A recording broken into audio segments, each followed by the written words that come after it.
You're listening to Mind Hacks for Quitting Porn, Episode 7, Stress. Hello there. I'm Stephen McConnell. I'm a life coach. I'm a Christian. I'm a member of the Church of Jesus Christ of Latter-day Saints. But no matter who you are, I hope this podcast helps you in your struggle with quitting porn, helps you to better manage your sexual desire, and helps you believe again in a future that will be bright for you. When I was in college, I thought I knew all about stress. I majored in electrical engineering at a competitive school, and I minored in physics and computer science. Now, if that sounds challenging to you, it sounded challenging to me too. To graduate near the top of my class meant that while all my peers were partying, I was constantly studying. I worked part-time.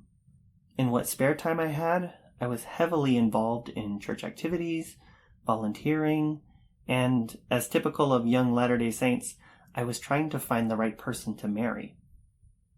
I was worried about finances, my health, my mental health, and so much more. It would be nice to say that when I graduated and got married, it all finally resolved. But it didn't stop there. I continued on to graduate school with more responsibilities in research, grading papers, and authoring papers. I often told myself that once I got a full-time job and school was finally over, that life would be so much easier. But it wasn't. When I started my first job out of grad school, all of my student loans entered repayment. And on top of that, we had our first baby.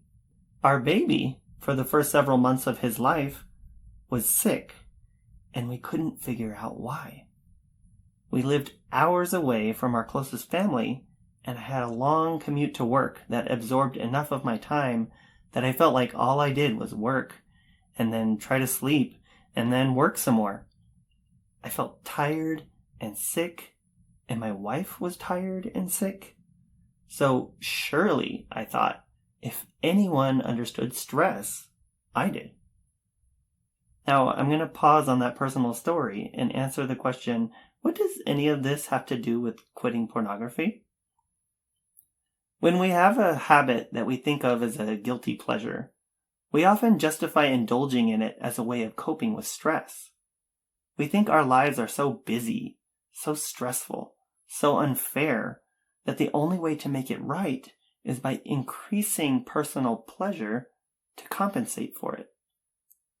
We think if we view more porn, have more sex, have sex our way whenever we want it, that will calm our nerves, satisfy our emotions, and fill our reservoir of good feelings sufficiently to deal with everything else about life that is so unpleasant and unfair. But the idea of successfully coping with a stressful life by using sex to compensate for everything is an idea that is much more fantasy than factual. I say fantasy because there is no such thing as a pleasure that fixes all problems. If our upcoming rent payment is due, does having more sex pay the bill? If we have a test tomorrow over 5 chapters of a textbook, and we've only read 1, will having sex teach us the remaining 4 chapters? If our son or daughter is mad at us because we failed to keep our commitment to them, does watching porn for an hour fix that? I could raise more examples, but hopefully you can see the pattern. Pleasure doesn't fix problems. It only distracts us from uncomfortable feelings for a brief duration until we remember again that the problem is still there. Now, someone might protest, but after I've had sex, I'm in a better mood to deal with my problems. And to that, I would ask, for how long? For the next 5 minutes until something else upsets you? Let me be clear. Our mood in general as human beings has very little to do with what's happening around us and everything to do with the thoughts that we've been thinking. In fact, your thoughts create your feelings. I don't know about you, but I didn't always know this. I was actually over 30 years old before I knew this, and I thank the work of Brooke Castillo, Jody Moore, and others for bringing that fact to my attention. Our thoughts create our feelings. Therefore, feeling highly anxious and stressed out is a direct product of what we've been thinking rather than being a reflection of the circumstances that we are in. I know for some of you listening, I've just rocked your world a little bit, so please hang on for a minute while you process this information. Let me provide some examples. A lot of people fear public speaking. The night before giving a speech, some people will even throw up, have insomnia, and generally have what they consider to be a terrible night, while other people seem to have no problem at all. The stage seems natural to them. They lose no sleep at night. If anything, they may feel pumped up or energetic before they take the microphone. Why is that? It's because of the difference in what they are thinking. The person who feels stressed out is likely worried about making a mistake or saying something that doesn't land well with the audience. They're afraid of putting themselves out there and then being completely rejected. And what about the person who feels no stress? They either don't care what other people think of them, or they are so confident in their capability that the speech is viewed more as an opportunity than it is a burden. Here's another example. Many people find driving stressful. Some people even avoid getting on the road at all costs. They have other people drive whenever possible, especially if they know they are going to have to pass through heavy traffic. But not everyone feels that way. Some people love their commute. They think it's so scenic, and they tune into their favorite podcast or audiobook, and they love the vehicle they are driving in too. In fact, every time they get in their favorite car or truck, they have a big grin on their face. Interestingly enough, you can have two different people driving down the same road at the same time in the same lane of traffic, in the same make and model of vehicle, one behind the other, and one will be totally stressed out, and the other is not stressed out at all. Why? Because stress isn't about the objective truth of what's actually happening around us. Rather, it's all the worries and fears and doubts and judgments we have that create a stressful experience for us. Now, some of you may be wondering, but what about all the scientific research about stress? Let me ask, have you ever noticed how some fields of scientific thought have almost made a complete U-turn and gone the other way? Reconsidering whether decades-old research was actually valid? As an example, from the 1930s to the 1950s, tobacco companies featured medical doctors in their advertisements for cigarettes, who promised that smoking tobacco was either harmless or a, quote, healthy activity. And it wasn't until nearly the 1990s before tobacco companies were forced to publicly acknowledge that smoking causes cancer on their products and in their advertisements, even though they had known about the link to cancer since at least the 1960s. And we might be tempted to think, okay, but that was smoking and tobacco companies. Everyone knows that smoking is bad and tobacco companies only care about their money, right? Okay, well, did you know that tobacco companies also funded foundational research on the topic of, you guessed it, stress? Hans Selye, a Hungarian-Canadian endocrinologist, is considered to be the father of stress research. Tobacco companies paid him to perform torture on rodents, for example, letting them freeze to death on a rooftop in Canada, and then he dissected their adrenal glands to prove that extreme conditions created a response in their body that could be scientifically measured.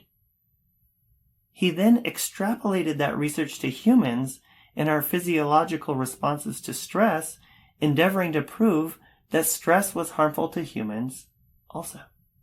While it is true that our bodies respond to extreme trauma in measurable ways, that doesn't mean that an adrenaline response, for example, is automatically bad. We want our bodies to tell us when something is going wrong. We want to be able to kick ourselves into high gear to flee danger, or rescue someone else when times get tough. And we are completely okay with this kind of occasional stress response because most of the time it's not needed. These extreme conditions are not reflective of our day-to-day modern lives. Most of us are not being physically tortured, and we are not in immediate danger of dying, and our loved ones are not hanging off of a cliff somewhere. You see, tobacco companies wanted to make an enemy out of something useful, which is our natural stress response, so that they could offer smoking as the solution. Oh, you're feeling worn down? Here, have a cigarette. Oh, you just had an argument with your boss? Here, have another. Things aren't going well with your wife? No problem. Tobacco is here for you. The problem, of course, is that just like pornography, tobacco doesn't actually take the problem away, and it's actually slowly killing you instead. Now, it is true that repeated chronic stressing about life is not healthy, but I have to stop and wonder how much of that is self-inflicted. So often we waste our time worrying about things that we can't control, and we call that stress. And we act as though we are the victim. We say things like, well, if you had teenagers, you wouldn't sleep at all at night either. As though us staying up worried about our teenager actually changes the choice they are going to make the next day. It doesn't. But perhaps if we got a good night's sleep and let things be, we would have more positive interactions with our teenager the next day instead of creating a stressful situation where one doesn't have to be. Finally, circling back now to my personal story with the new baby and a new job, I was unhappy in that situation because I believed that somehow life was treating me unfairly, that I had worked so hard for so long, and that should have paid off with an easier life. Additionally, I also doubted my own capability to continue to meet my current obligations. And constantly living in that doubt and victim mentality about how life was treating me unfairly is what created all the stress for me. So I wasn't just experiencing stress from competing financial and family demands. I was unknowingly creating the stress in my own mind and then stressing about being stressed because I thought that stress is bad for you is just a medical fact. It's not. And that stressing about being stressed is really what was driving my mental and physical decline. And not only did I believe that the stress was bad for me, but I believed that there was nothing I could do about it. I didn't realize that it was all optional. I didn't have to feel bad about feeling bad. I didn't have to worry about being worried or be depressed about feeling depressed. I wish I had known back then that occasional adrenaline responses from your body that help you power through the day and make it through a midnight baby feeding session are actually a gift. My racing body and my racing mind were actually helping me and my family survive. And instead of being grateful for that, instead of being grateful that I had made it through at the end of the day, I was bitter and resentful and overwhelmed. My friends, the choice is yours. You don't have to be bitter, resentful, overwhelmed, and stressed out. You can make friends out of the challenges that life gives you. It's not second nature for most of us to do that. We've accepted this idea that stress is bad for too long, and we use it as a reason to view porn and indulge in our vices. So if you need help letting go of that, I'd be happy to talk you through it. For today, I'd like to conclude with a quote by author and psychologist Kelly McGonigal, who said, "Stress is only bad for you if you believe it is." Let me repeat that. Stress is only bad for you if you believe it is. So stop believing it.